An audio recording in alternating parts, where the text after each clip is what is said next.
सुधार है सीडीएस पद का सृजन। अगर हम नजर डालें तो पाते हैं कि अगर सीडीएस होता तो कहा जाता है कि 1962 के युद्ध में सही समय पर वायुसेना के प्रयोग से परिणाम कुछ और ही होता। यही नहीं, 1999 में जब कारगिल युद्ध हुआ उसमें भी बेहतर होता हमारा सैन्य प्रदर्शन अगर सीडीएस के पद का सृजन हो चुका होता। करगिल समीक्षा समिति भी बनी थी जिसने सरकार को एकल सैन्य सलाहकार के तौर पर चीफ ऑफ डिफेंस स्टाफ के पद के सृजन का सुझाव भी दिया था।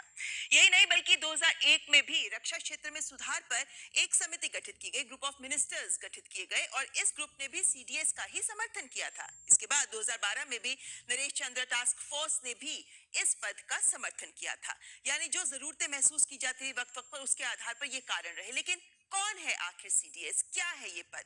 सीडीएस सीधे सरकार को सेना के बारे में सलाह देंगे।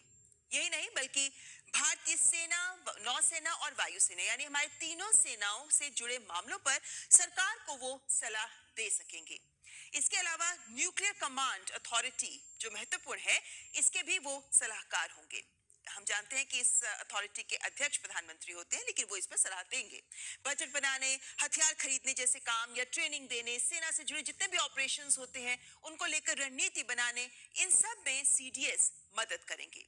राष्ट्रीय सुरक्षा ज्यादा प्रभावी बनेगी, ज्यादा किफायती बनेगी। यही नहीं बल्कि जो एकीकृत सैन्य व्यवस्था का सपना देखा जा रहा था उसको साकार किया जा सक रहा है अब सीडीएस के पद के जरिए।